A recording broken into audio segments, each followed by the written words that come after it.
tracking a few storms up in North Georgia and far southern Georgia, but here in the CSRA, we remain nice and dry. Now on Sunday, it may be a different story. We have a much higher chance of rain, storms, and high winds. I'll break down all the details coming up. Right now on News Channel 6 at 7, time is winding down for debris pickup in Grovetown, while the deadline is fast approaching. Also ahead, $1 billion of federal aid for food banks has been cut by the Trump administration. How it will impact Golden Harvest as News at 7 starts now. Live from Television Park, this is WJBF News Channel 6 at 7.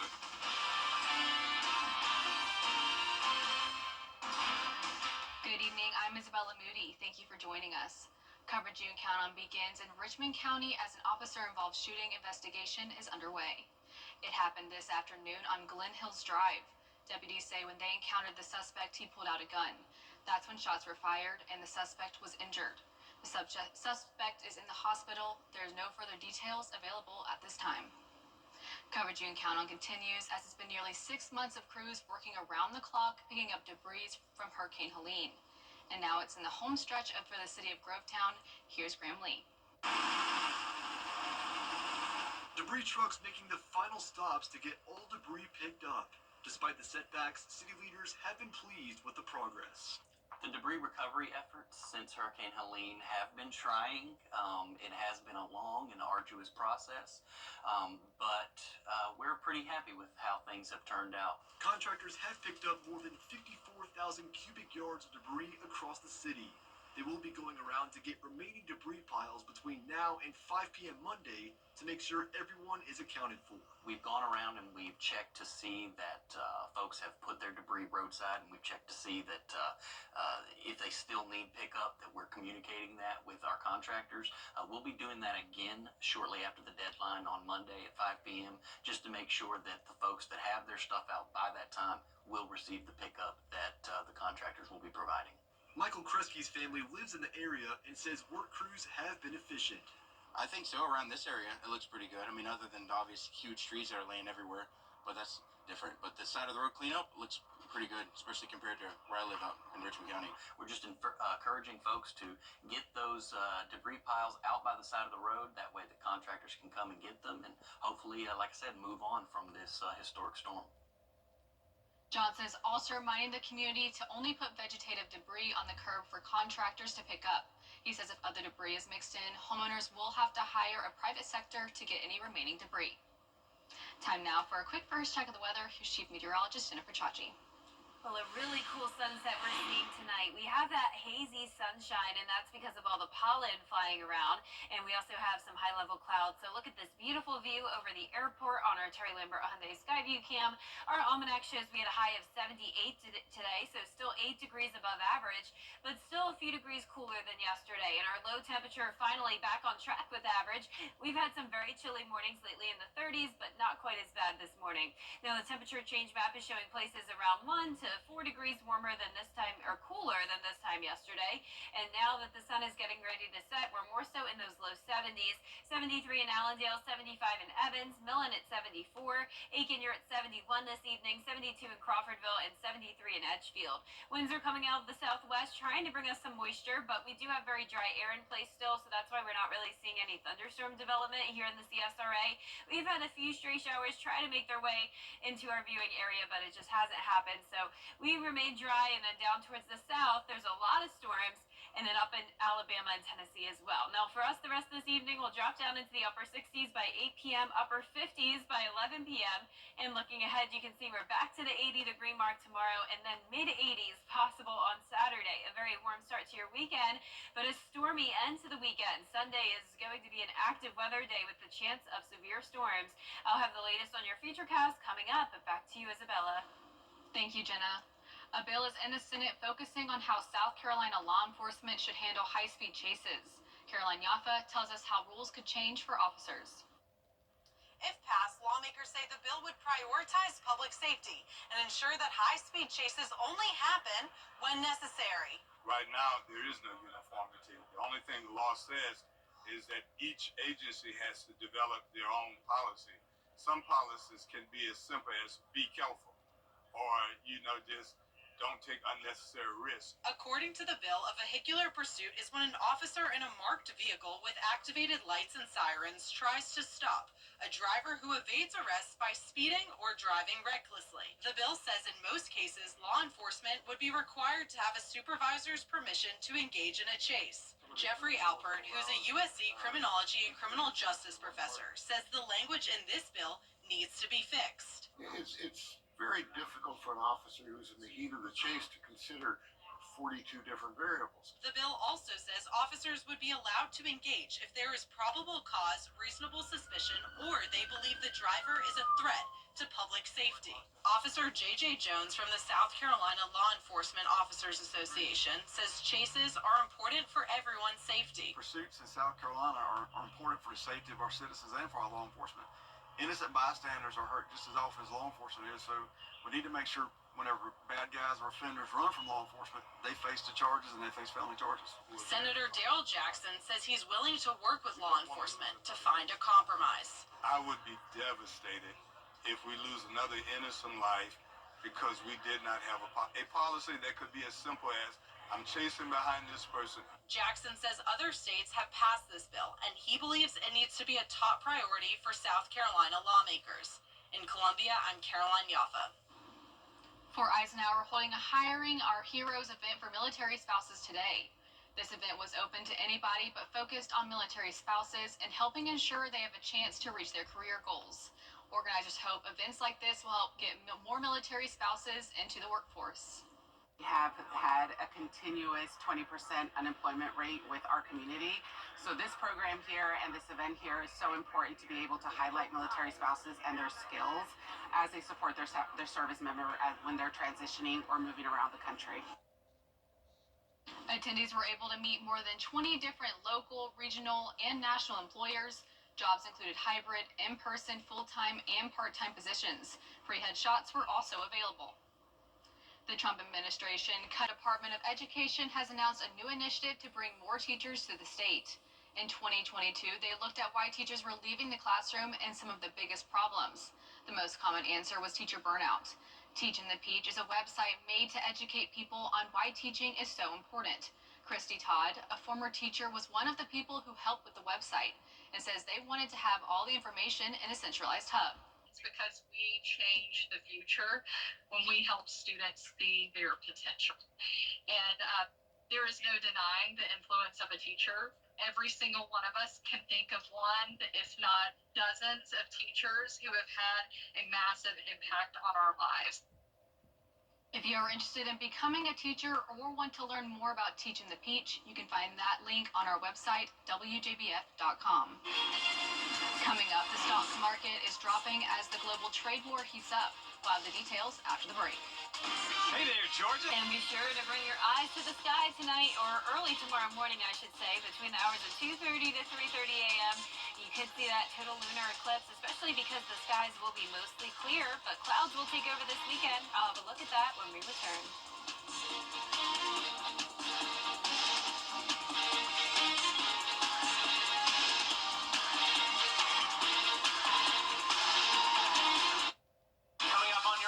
Kitchen, we got Chef Eddie throwing down. He's making a shepherd's pie that's not too bad. See you guys then. Your Hometown Kitchen, Friday at 12:30 on News Channel 6. What's that? The Bojangler from Bojangles. With the same bold flavor as the chicken? The same. The Bojangler's back. Order in the app to hook one while you can. It's bow time. Get ready for Hamrick's Weekend Wow Event. Outdoor chairs with coolers or rocking chairs, $29.98. Select Judy Blue denim, 30% off. Microfiber sheet sets, buy one, get two free. Modern select fashion tops, $14.98.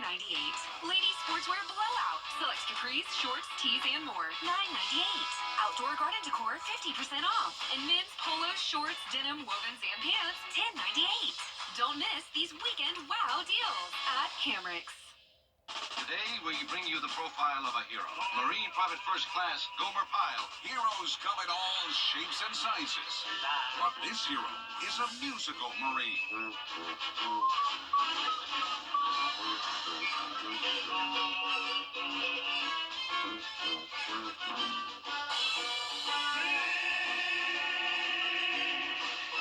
Pile. Weeknights on MeTV, WJBF 6.2.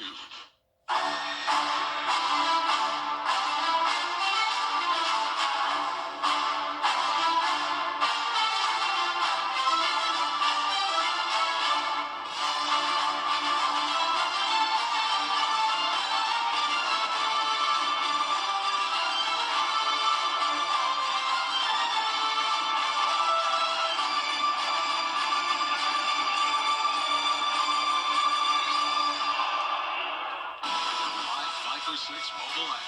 Download it today. Now, your most accurate forecast with WJBF Live 5 for 6. Welcome back. I hope you're having a nice Thursday. Look at this nice sunset we're seeing now. We do have some high-level clouds, and it's a bit of hazy sunshine, you could say, because of all the pollen today. If you're suffering from allergies, you're not alone. Those pollen levels are very high today. And right now on our Terry Lambert Hyundai Skyview cam in Swainsboro, you can see that nice hue to the sky as the sun is getting ready to set. 74 degrees. The winds are coming out of the southwest, 6 miles per hour, dew point of 47. And around the CSRA, we're now seeing some upper 60s there in Wilkes County, 71 in Sparta, but overall a nice warm start to the evening. Our satellite and radar is showing dry conditions here in town, just some passing clouds, but we do have more active weather in North Georgia, Tennessee, Alabama, and down in South Georgia near the Florida Peninsula. So we do have those storms lighting up the sky, but we have enough dry air in place to limit that for us here in the CSRA. Pay attention to this cold front, though. This is what's going to be our active weather maker as we go into the weekend. We'll have the chance of severe weather on Sunday, so something we'll be watching very closely. In the meantime, tonight, our Futurecast model is picking up on some rain. I don't think that's going to happen at this rate. We're going to have those skies clear out as we go into the overnight hours. Still some passing clouds, but keep in mind that lunar eclipse from around 2:30 to 3:30 a.m. And notice we're really not seeing much cloud cover here, especially if you're north of I-20. Here's a look at that Friday forecast. It's Pi Day, fun fact. Upper 70s in the afternoon, and a lot of us will be touching the 80-degree mark. Aiken trials are on Saturday. Gates open at 10 a.m. 65 degrees. Overall, a comfortable start to our day. Mostly cloudy and breezy. A split weekend forecast for us. So Saturday is going to be very warm, 84. Don't really pay attention to the temperature here on Sunday. That's not the main story. The main story is that chance of strong storms. So we do have this front that I mentioned that will be coming into the deep south on Saturday. This is the severe weather outlook that carries us into 8 a.m. on Sunday. And notice our far western counties are included under that enhanced risk. The rest of us under either a slight or marginal. So this just really goes to show how this will be losing a lot of intensity as it pushes through the CSRA, like a lot of these systems do.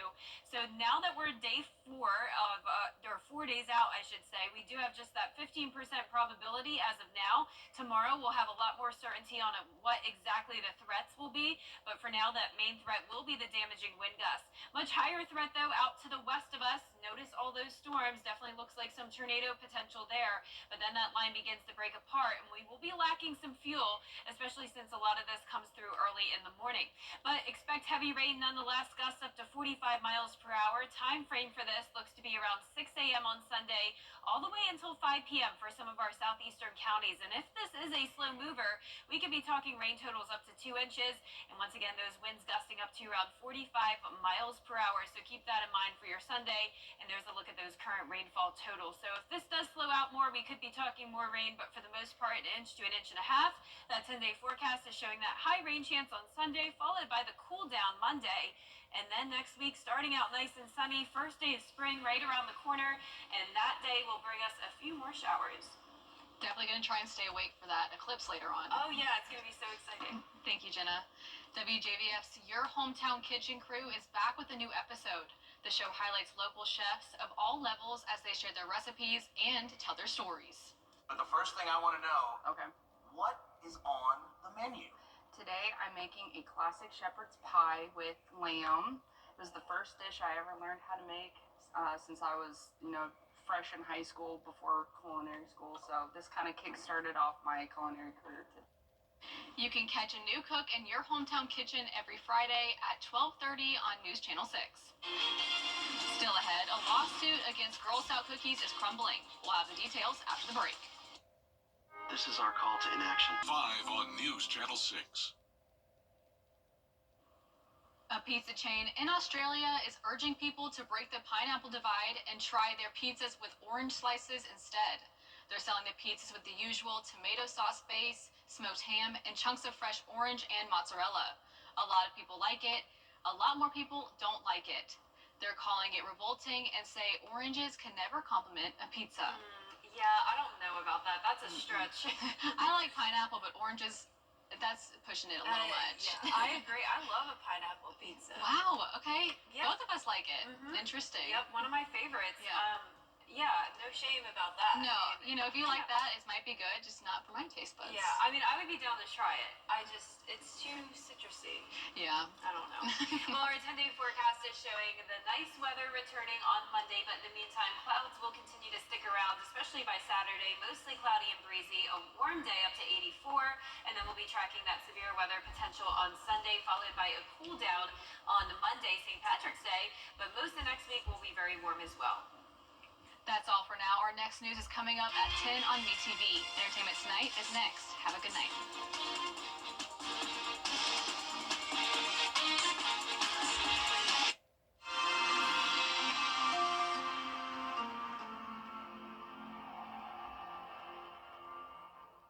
Transform your bathroom quality. Lazy Boy. Long live the lazy. The WJBF Live Viper 6 Skyview Network is sponsored by Terry Lambert Hyundai. Low prices, big selection, and committed to quality customer service. All that's left on a class action lawsuit against Girl Scout cookies for allegedly containing toxins is a few crumbs. That's because the woman was seeking more than $5 million in damages, seems to have changed her mind. Andrew Dimbert has the story. A legal fight against Girl Scout cookies appears to be crumbling after the lead plaintiff pulled out of the lawsuit. It's amazing how much you can learn from a cookie. Earlier this week, a New York woman filed the $5 million class action lawsuit against the Scouts and their bakeries, claiming they're misleading the public by selling cookies contaminated with dangerous heavy metals. Thin Mints being the worst offenders. The lawsuit was filed just days after podcaster Joe Rogan discussed a dubious study accusing all Girl Scout cookies of being contaminated and containing pesticides. New investigation found 100% of tested Girl Scout cookies contained glyphosate, 100%. Elon Musk jumping in asking, is this for real? The Scouts insist their cookies meet all food safety standards and that some heavy metals occur naturally. And medical experts quickly poked holes in the study Rogan quoted. Only 25 cookies in total were tested. The study was not published or peer-reviewed, and it judged the cookies based on water safety guidelines, not food guidelines. The woman who originally brought the case now filing for a voluntary dismissal. Andrew Dimbert, ABC News, New York. Did you know you can add renewing your driver's license or ID? Did you know you can add renewing your driver's license or ID card to your grocery list? The Georgia Department of Driver Services now offers self-service kiosks at select Kroger and Publix locations. From renewing or replacing to updating your address, the kiosks will issue a temporary paper license, and you'll receive a permanent card in the mail. Skip the line and save time by adding your driver's license renewal to your grocery list today. You'll even get a $5 discount on your order. Visit dds.georgia.gov to learn more.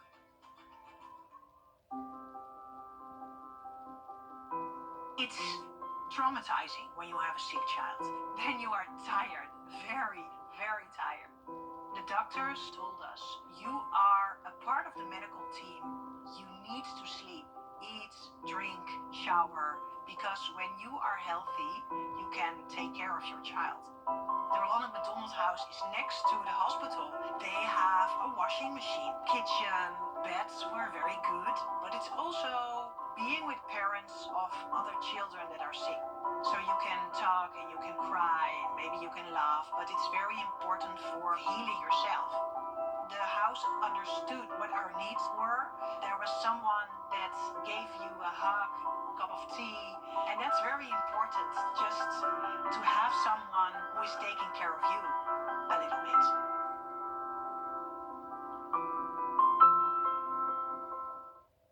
We felt we needed it. A pizza chain in Australia is urging people to break the pineapple divide and try their pizzas with orange slices instead. They're selling the pizzas with the usual tomato sauce base, smoked ham, and chunks of fresh orange and mozzarella. A lot of people like it.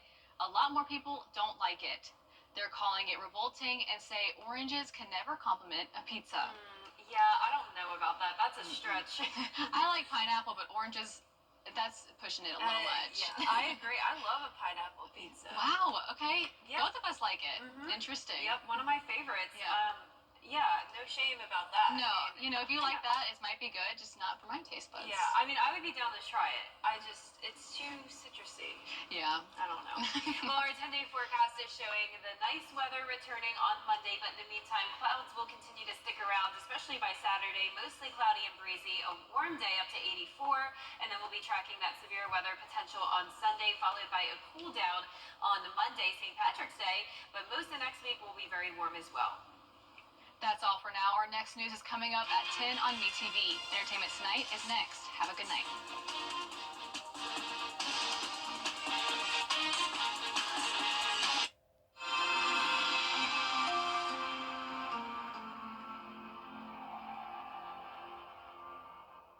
Transform your bathroom with counter